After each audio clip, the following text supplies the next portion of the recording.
Today's financial mystery is the case of the mounting medical bills. This is Eileen St. Pierre, the Everyday Financial Planner.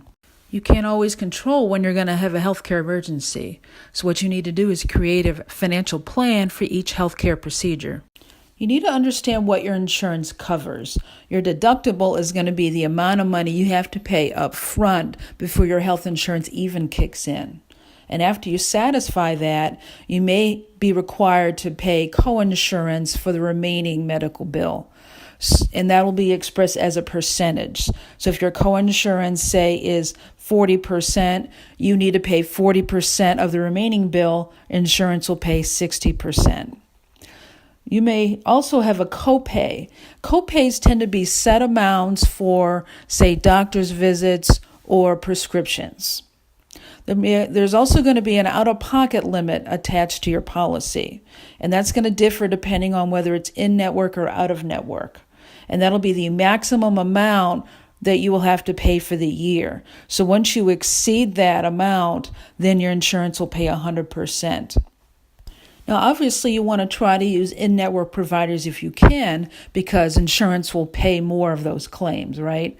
Now, you may not know when you have an emergency that a particular provider was out of network, and you may get a really big shock when you get that explanation of benefits and realize that you have a huge bill to pay. I was actually instructed by my insurance provider to appeal the claim and state in the appeal letter that I would like for it to be considered as a Tier 1 emergency. Tier 1 is insurance speak for in-network. And in my case, they actually covered it in-network, which saved me a lot of money. I can't guarantee that'll work for you, but I would encourage you to try. All they can do is say no. Now, in a perfect world, we'd get one bill for each visit or procedure. But folks, it just doesn't work that way in the real world. I had surgery 2 months ago, and I literally have 4 doctor's bills. I have the surgeon who performed my procedure. He had an assistant help him, so that was a separate bill. The anesthesiologist had his fee. And then there was a doctor who really didn't do much, but he made the rounds at the hospital each day. He's going to send me his bill. Then the hospital where the surgery was performed, they have their facilities fee, basically charge you for all the stuff that you use. There's lab work that was done, x-rays, other tests. I need a CT scan. That's a separate bill. And then you may also be charged by the person who performed or analyzes the lab work, x-rays, or other tests. So for a single procedure, I create a folder to organize everything. Now, as these bills start coming in, you need to determine how much you can afford to pay. Create a written budget if you have to. What I do is on my procedure folder, on the inside cover, I keep a Post-it note where I list my out-of-pocket costs. Now, if you can't afford to pay a particular bill, call that provider and ask for a payment plan. Now, I've needed 3 surgeries on my spine in the last 2.5 years to correct a birth defect. And for my second surgery, that particular year, I had a very high out-of-pocket limit for my insurance. It was $6,500, and I basically had to pay the hospital that. So I set up a plan with them that I would pay them $500 a month. I had the money in savings, but I knew that they would accept that payment plan. They didn't charge me interest.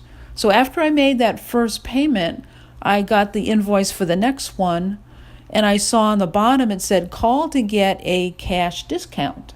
So I called the number, and sure enough, they were willing to give me a 25% discount off my remaining balance. But the catch is that I had to pay that bill right then and there. So since I had the money in savings, what I did was I put it on my Discover card. I got a nice cashback bonus. And then when the Discover card came due, that's when I took the money out of savings and paid it off.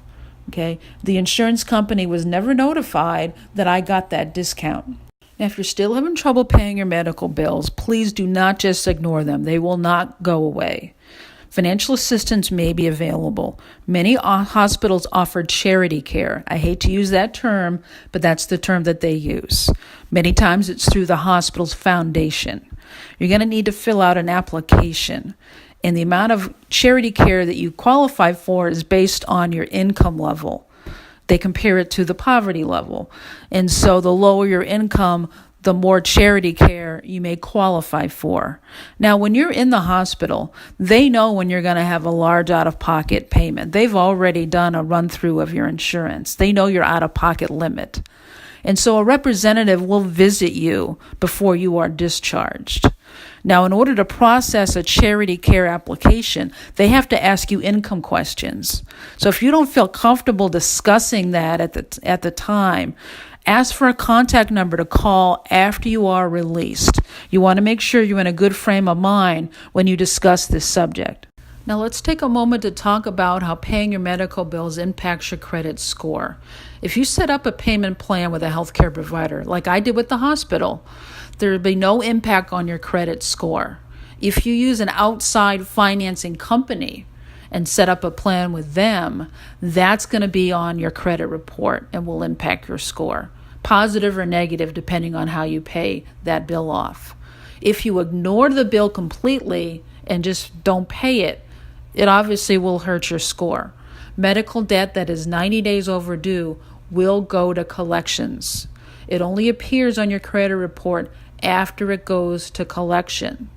If you still don't pay, the holder of the debt, which probably isn't going to be the hospital anymore, it'd be a collection company, may get a court judgment against you to garnish your wages or freeze your bank account. Information will stay in your credit report for at least 7 years. Longer if you get a judgment. Now, if you're approaching that 90-day window and you still haven't paid, contact the provider and be honest. Ask about your options. Do not let it go to collections without contacting them. Once it goes to collections, you lose your negotiating power.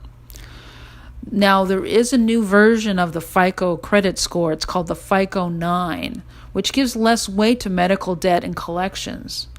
But unfortunately, many lenders don't use this credit score, particularly the mortgage providers. They tend to use an earlier version.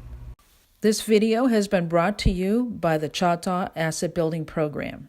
I hope you've been able to solve the case of the mounting medical bills. Until our next financial mystery, this has been Eileen St. Pierre, the Everyday Financial Planner.